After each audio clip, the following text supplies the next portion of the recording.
Oh, it almost caused a lot of suffering and words that result in the deaths of thousands of people. It is the bereaved who grieve the most. In Russia, the families of soldiers are experiencing great sadness because the Russian army is suffering a heavy defeat in Ukraine. Putin is sending Russian soldiers to their deaths. The mother of one of the Russian soldiers did something extraordinary. This mother managed to save her son's life. Her heroism became an example for many mothers of soldiers in Russia. The soldiers' mothers took action. But what exactly was this event? How did a mother become Putin's nightmare? It is now common knowledge that the majority of the people in Russia do not support this war. The Russian people want this war to end as soon as possible. But Putin insists on continuing his aggressive policies. This leads the Russian people to find other solutions. Putin has declared mobilization, as is recruiting young men from all over the country. But the families of these soldiers are very worried because the Russian army is suffering a very heavy defeat in this war. Many of the soldiers who go to war did not come back. The Russian army is forcibly recruiting soldiers. A young man from Russian-occupied Crimea was forcibly conscripted into the army. His mother tried to prevent this, but the soldiers detained her son by force. This young man was taken to a Russian military base for training. The desperate mother was very upset. And then something happened. Searching the internet, the woman came across posters of the famous Ukrainian actor Vitaly Matvienko. Matvienko was a famous actor who also appeared in many Russian TV series and was very popular in Russia after the war started. He agreed to be the face of a very important campaign in Ukraine. The Ukrainian government knew that Russian soldiers were being forcibly recruited into the army. A project called I Want to Live was launched to get them to surrender. Matvienko became the face of this project with the videos he shot. Matvienko asked Russian soldiers to contact him to surrender. In this way, he emphasized that the surrendered soldiers would return home safely. The mother of a Russian soldier was very impressed listening to Matvienko's words. She immediately called the I Want to Live hotline. The woman started crying on the phone, saying that her son had been taken into the army at a police checkpoint and that she did not know where he was now. The authorities calmed her down and looked into what they could do to help her. The sad mother wrote down everything she needed to do and got to work. First, she made an official appeal to the defense ministry in Russia, saying that she could not reach her son after a week. She found out in which region her son was. She contacted her son at the Russian military base in Belgorod. After this stage, the contact between the Russian soldiers and his mother continued continuously, because the officials on the I Want to Live line gave the Russian mother some special information about this Russian woman, claimed that her son in the army had psychological problems.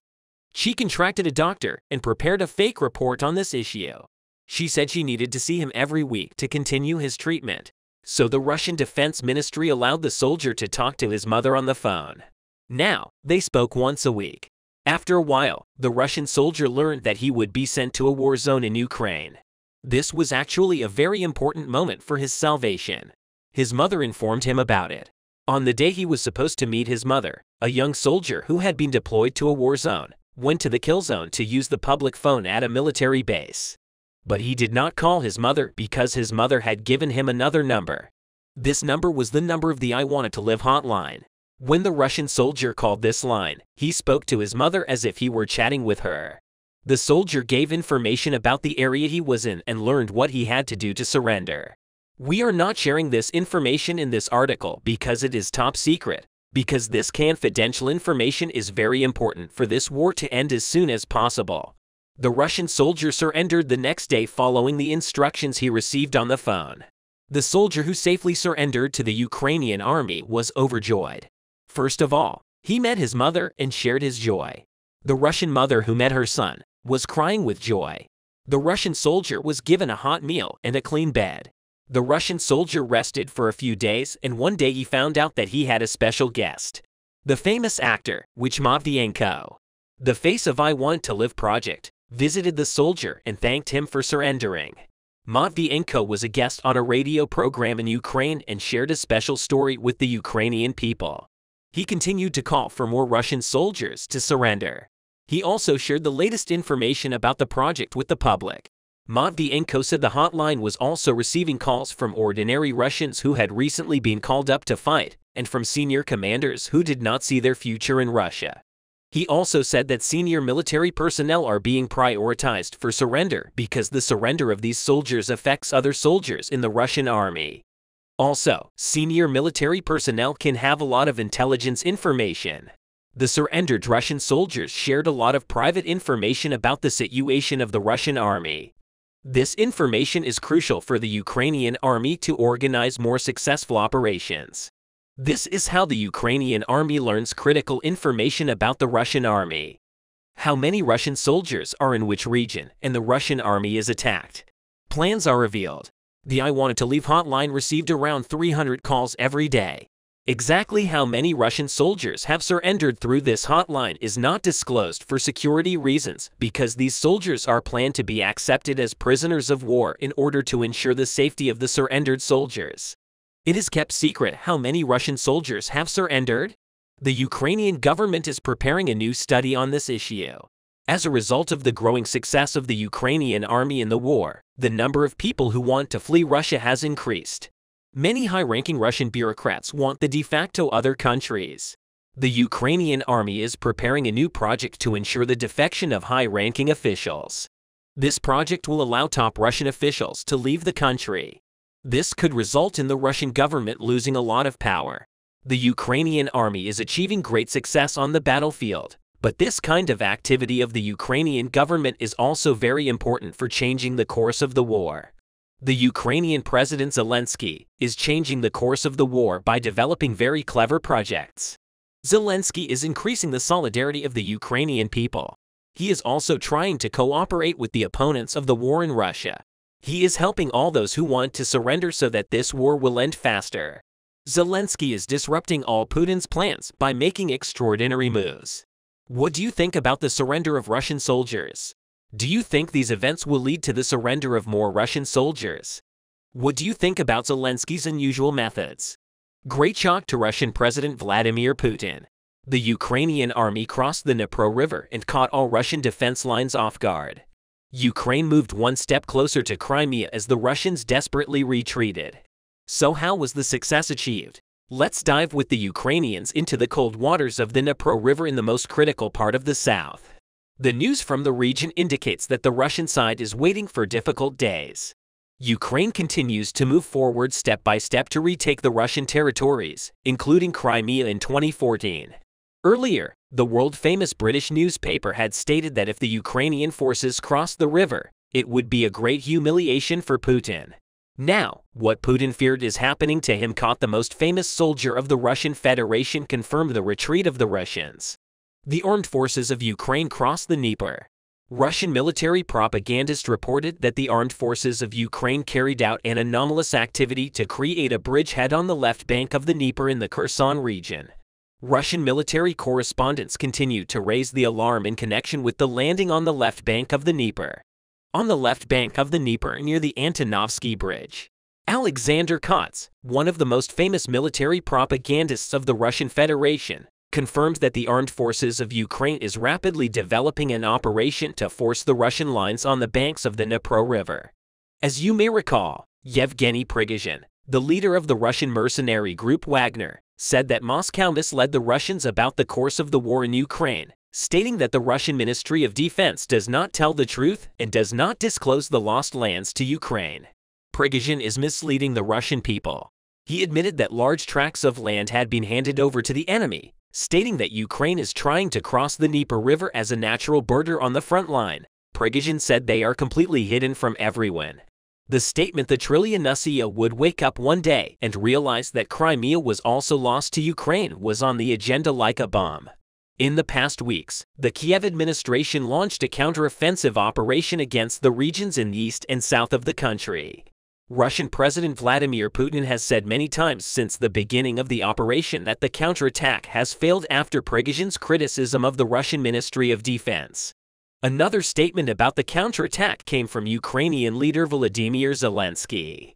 While the Ukrainian leader states that the counteroffensive may be progressing more slowly than desired. It's a Hollywood movie, and expect immediate results. But it is not a movie. The lives of people in danger. Whatever someone wants, we will proceed on the battlefield as we know best, he said. In addition, in the statement made by Ukraine, It was said that the Dnieper River is a very critical region, and a call for patience was made, and it was stated that the operations continued. Then the Russian soldier Alexander Kutz sharply increased the activities of the Ukrainian army and announced that he increased the density of crossings along the Dnipro several times. The Russian military propagandist had to admit that the Ukrainian troops were not only stationed on the left bank, but continued to expand their bases. Against this background, he noted the invaders were quickly evacuated as they feared that the armed forces of Ukraine would separate them from the main supply forces. Ukrainian armed forces have settled on the left bank of the Dnieper in the Kherson region and is expanding its bases. So how was Dnipro conquered, and how were the Russians neutralized? Images of Russian military correspondents the previous day were posted on the web were at the entrance to Oleshki. You can see the evacuations of the invaders with the help of an armored personnel carrier. According to the Ukrainian national channel, the invaders demanded that the Russian Ministry of Defense immediately transfer aircraft to the Oleshek region in order to prevent a breakthrough of the Ukrainian armed forces. It was stated that Putin's army was afraid of being encircled and therefore began to retreat deeper and further away from the Dnieper River in the Antonovsky Bridge area. The Russian invaders reported that the Ukrainian defenders had crossed to the left bank by boat. With each new day, the intensity of the transitions increases. The most interesting thing is that after the dam of the Kakhovskaya hydroelectric power station was a strong river current washed away all the defensive lines that Putin's army had built on the left bank for months. Accordingly, the Russians admitted that they could not control the attack of the Ukrainian armed forces. On the left bank of the Dnieper, the situation on the left bank of the Dnieper is developing rapidly, according to the Russians. The Ukrainian armed forces has already occupied 3 important points. On the one hand, Russian invaders and military propagandists continue to report a worsening situation for the Russian army. On the left bank of the Dnieper near Kherson, where on the eve of the Ukrainian armed forces, they actively forced the river by widening the bridgehead. The Russian military channel reported new information about the active actions of the Ukrainian army, which immediately seized control of 3 important areas on the left bank of the Dnieper. According to information from Russian sources, the armed forces of Ukraine already fully control the huts near Oleshki, and attempt to contain the advance of the Ukrainian army was unsuccessful. Romanov published a photo in which the formation of a company is thrown against the armed forces of Ukraine. The invaders are weakly armed. 2 of them have no shoes. The area of the bridge near Oleshki on the left bank of the Dnieper is controlled by the Ukrainian army. The armed forces of Ukraine is actively covering the bridgehead with artillery and mortar fire. The Ukrainian army also occupied the coasts of Olaprist and Kherson. Governor Vladimir Saldo evaluated the news that the Ukrainian army crossed the Dnieper River and was positioned on the left bank under the control of the Russian army. Acting governor of the Kherson region, which has just joined the Russian Federation, Saldo, confirmed that some groups of the Ukrainian army had attempted to cross the Dnieper and hide under the Antonov Bridge for the past 3 days. Ukrainian troops continue their frequent artillery tank and mortar fires against Russian forces in the Donetsk region, where fierce fighting continues. Ukrainian troops recaptured many villages. It was stated that all of the houses in the villages which were under the control of the 35th Marine Brigade of the Ukrainian Armed Forces and fell into ruins due to the war were abandoned in this direction. President of Ukraine Volodymyr Zelensky visited the Ukrainian soldiers fighting on the front in the Donetsk region and delivered their medals and awards. In his address to the nation, Zelensky stated yesterday that progress was made on all fronts. At this point, the Ukrainian troops, which are very close to winning, are planning to increase their attacks by turning the crisis in Russia into an opportunity. We can say that Ukraine will seize every opportunity to liberate its lands. Russian forces carry out more ineffective operations in the regions where they operate than in the past. The main reasons for the ineffectiveness of these operations are the general depletion of Russian soldiers and the pattern of disorganized and fragmented deployment in some areas, it seems. The current situation of Russian forces will create a significant obstacle to Russia's hopes of defending critical areas of the front line. All Russian troops deployed on the territory of Ukraine are not at full capacity in terms of both the number of soldiers and the qualifications of the soldiers. The Russians, who wanted to make progress for a long time, lost many soldiers on the territory of Ukraine. Although the extent of the damage caused by these losses to the Russian army was not fully understood at first. When we look at the Russian troops as time passes, we can see how much damage the Ukrainian forces caused to the Russian army. Former Russian troops in Ukraine had both experienced and equipped soldiers. When we pay attention to the current troops, we see groups of Russian soldiers who have no idea what to do and are equipped with obsolete equipment. In addition, we see that the Russian military mobility has disappeared in many points compared to last year. While most of Russia's attacks in various regions have not been successful, the front line in the city of Kherson has been mostly stagnant since Putin's withdrawal last year. While the Russian army decided to withdraw from the Kherson region, the newly appointed Russian commander stated that the withdrawal of the Russian army was planned in order to stop the rapid advance of the Ukrainian forces. However, as we have seen, the situation is not exactly as the Russian commander described. The steady course of the region indicates that the Russian military presence in the region has begun to decline. If this is the case, Ukrainian forces can quickly and easily liberate the region from Russian occupation. We can say that the Russian army preferred Bakhmut to Kherson. Recent movements of Russian forces in Bakhmut showed that the country's military leadership is trying to take control of the city before launching its Ukrainian counteroffensive in Russia's months-long Bakhmut effort. The Kremlin did not achieve victory. The Russian Ministry of Defense has recently sent airborne troops to fight alongside Wagner Group mercenaries in Bakhmut. This move would bring together the forces of the Wagner organization and the Russian Defense Ministry, which had been in tension for a long time. This situation may not have worked well for the Wagner financier Prigozhin.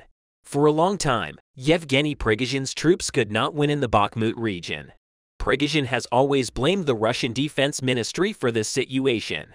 Despite the support of the Russian Defense Ministry, if Wagner still fails to capture Bakhmut, Russian leader Vladimir Putin will now question the Wagner forces in the process. Wagner forces in Bakhmut may pay a high price, lest Prigozhin be cited as the reason for the success of Russian forces in Bakhmut. Russian airborne troops are likely to stay away from grueling urban battles. Instead, experienced Wagner militia will play the biggest role in city battles. Assuming that the defensive forces are more advantageous in city wars, the Wagner Group will continue to suffer heavy losses. Russian airborne units, on the other hand, will survive the Battle of Bakhmut in significantly better condition than Wagner. Besides Wagner, financier Prigozhin stated that Ukrainian forces were fighting against well-trained units, and a counterattack by the Ukrainians was inevitable. Prigozhin pointed out that his forces will advance at all costs to crush the Ukrainian army and disrupt its offensive. In Washington, the top U.S. general in Europe emphasized that the Ukrainian army will receive the weapons it needs in a timely manner. This situation is very important for the Ukrainian forces. The Ukrainian military has repeatedly stated that it needs Western weapons for a new counterattack to build on advances made to recapture Russian-occupied territories in the northeast and the south. General Christopher Cavoli, Supreme Allied Commander of Europe, stated as an example the delivery of more than 90% of the promised combat vehicles to Kiev. The Russian soldiers were no longer able to reverse the war, which had reached a stalemate in Bakhmut. If the Ukrainian forces procure the weapons they want, they will carry out a counterattack operation with a very high probability of ending the war. Ukrainian forces evaluated the process very well until the weapons they wanted were supplied from the Western countries for counterattacks, utilizing the advantage of the city of Bakhmut. The Ukrainian forces significantly reduced the Russian forces in the region before the massive counterattack. Ukrainian forces repelled all Russian attacks. Although the Kremlin massed new troops in the face of imminent Ukrainian counterattack possibilities, Russian forces are focused on demolishing the fortifications in the region. Russian soldiers believe that Ukrainian forces will launch a massive counterattack during this counterattack. The fortifications created by the Russian forces in various spots of Ukraine were demolished by the Russians so that they would not be used by the Ukrainian forces. This situation points out how helpless and pathetic the Russians are on the territory of Ukraine. Let the Ukraine-Russia war last. The date when the Ukrainian forces will completely expel the Russians is approaching.